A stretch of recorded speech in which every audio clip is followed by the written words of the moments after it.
Hey everybody, Andy Trop here with episode 22 of the Start Your Mastermind Show. Hope you're having a great day listening wherever you are, whatever you're doing. I hope you are well. Today we're going to talk about how to have a great hot seat process. And a hot seat is, it's something that if you're in a mastermind, you're probably doing to some degree. And I think that most masterminds should be doing a hot seat very regularly and also really effectively. And there is a system that I have learned from the different people that I've done masterminds with and for the many mastermind meetings that I've led. And this isn't the only way you can do hot seats, but it's the one that I have found to be the most helpful, really, because the whole purpose of a hot seat is that someone is the focus of the meeting, and our job is to speak the most truth into their situation as possible. Now, what the person has to bring us is that they have to bring something they want. They want clarity on, something they need. And then it's our job as mastermind members to bring the wisdom.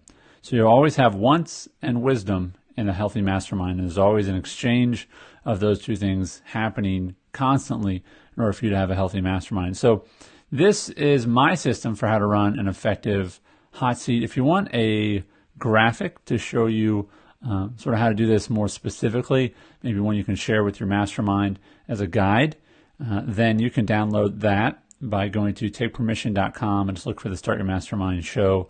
This will be episode 22. You can find it there. And I'm also putting together a more detailed guide, hot seat guide, so you can also check that out at takepermission.com. So let's dive into what this actually looks like. So one of the most popular ways to get feedback in a mastermind that's more structured is to have a structured feedback session. And that's really what a hot seat is. It's just a structured feedback session. Now, if they're not structured, they don't have any parameters. If one person can talk for 5 minutes, another person can talk for 10 minutes, and then the original person gets to talk for 4 minutes. I mean, that can work, but it takes a lot of trust in order to do that. It takes a lot of history. Most groups, you just don't flow that well. And I like this hot seat process I'm going to teach you today because it really maximizes the amount of information you get out of fellow members, and it brings the most clarity the most quickly. And I think that's what people want. They want clarity, and they want it quickly. So let's talk about what this looks like.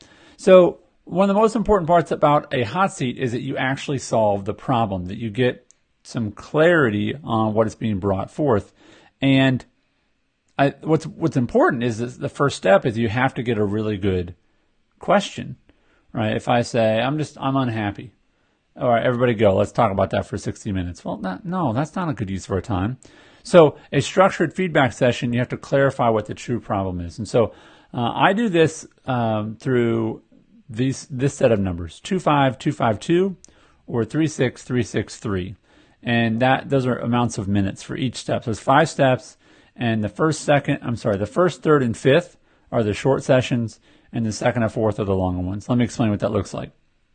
So you should have someone facilitating the hot seat session. There should be someone other than the person who is the focus of the hot seat facilitating the session. And they're going to make sure that people are asking good questions, and you're also going to make sure that the person that's the recipient is not talking when they don't need to be talking, and that they're clear in what they communicate. So out of this will come a lot of clarity. So let me just walk you through it. It's really simple. And again, 36363 or 25252. And it's fine if you don't use the full time, but you shouldn't go over that time. So here's what it looks like. So first, on the first step, and you can see this again, if you go to takepermission.com, you'll see this graphic that I have, which is that you're going to state the problem. Now, you have a few minutes to explain the background to your story, the background to your situation, your problem, and then you need to just go forth and say, here's my problem, and it has to be a question. What should I do about X, Y, or Z? So you give some background, you say why you're stuck, and you ask a direct question. Now, it's everyone's job at that point in the mastermind to get clarification. And clarification happens through really, this is hard, but don't explain your questions, just ask them. Ask as direct questions as you possibly can, and they should not be rhetorical. right? If you don't know what rhetorical means, it shouldn't be questions you ask that you already know the answer to or they're obvious. This is a time to ask questions. Questions are sentences that end with a question mark, so it's not time to lecture. So you need to clarify the problem, and you should take 5 or 6 minutes to do this. Again, someone is keeping time.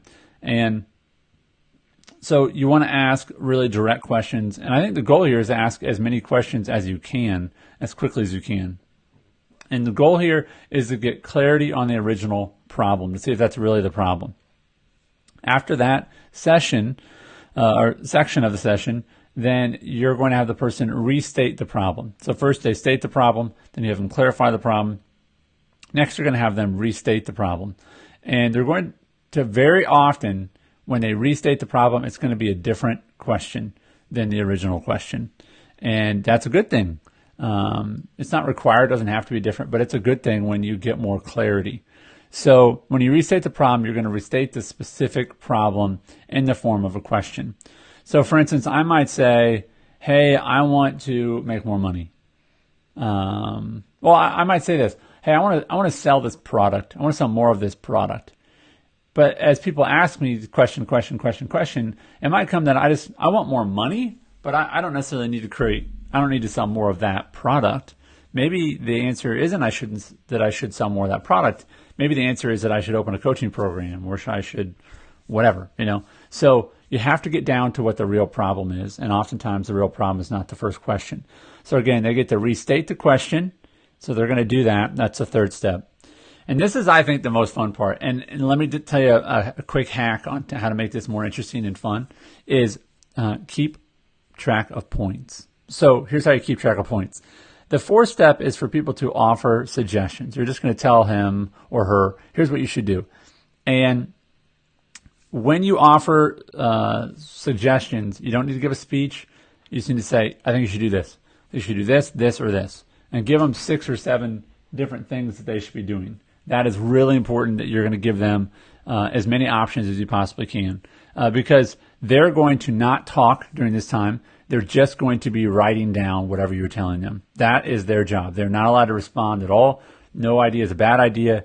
You're simply going to offer as many suggestions as you possibly can in this step. And it's the fourth step. You're going to be 5 or 6 minutes, and you just want to pepper them with ideas. And then you're going to keep track, because the next step is for them to say, here's the next 3 things I'm going to do in the next 30 days. And so for those who are suggesting, you can win, right? You can be the one who they choose to follow your advice. So when you offer suggestions, you want to give clear, specific action steps for them to take. And don't apologize for them. Don't explain them in great detail. Just say, I think you should do this. I think you should read this book. I think you should call this person. I think you should make sure you pray about this every day for the next 30 days for 5 minutes, whatever. I mean, whatever it might be. Okay. I think you should fire that person. I think you should hire that person. We should think you need to have a conversation with your wife about this, whatever it might be. I think you need to send 4 emails. It's going to be very specific things to do.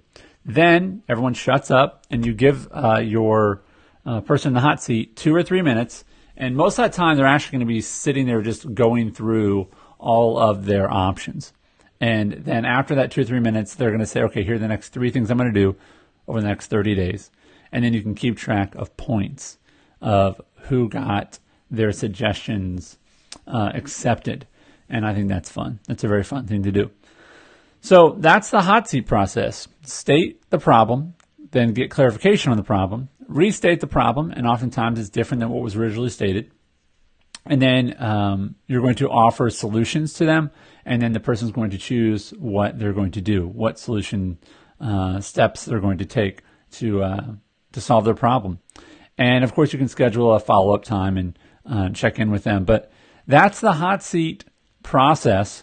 And I really believe it's a proven method to gain clarity and action steps for any problem, big or small.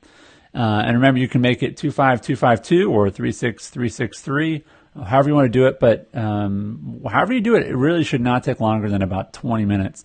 And so if you have an hour-long meeting, if you really do these well, then you're going to be able to do 3 of these in one meeting, which is awesome.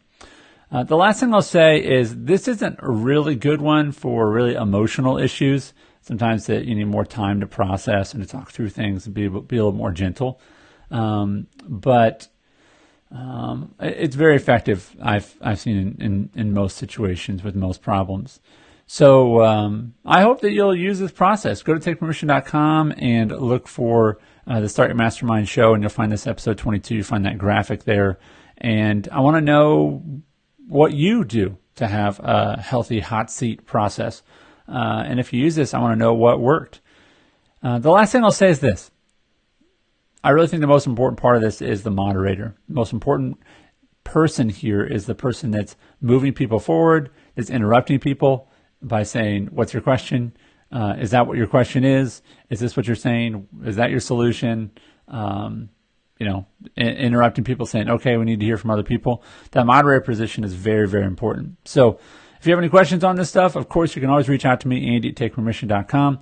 And if you're interested in checking out any more of the resources I have on how to start a healthy mastermind, then go to startyourmastermind.com. Thanks for listening. Look forward to your feedback on this episode and the others. Keep up the good work. God bless. The world needs your work, so keep doing it. Thanks.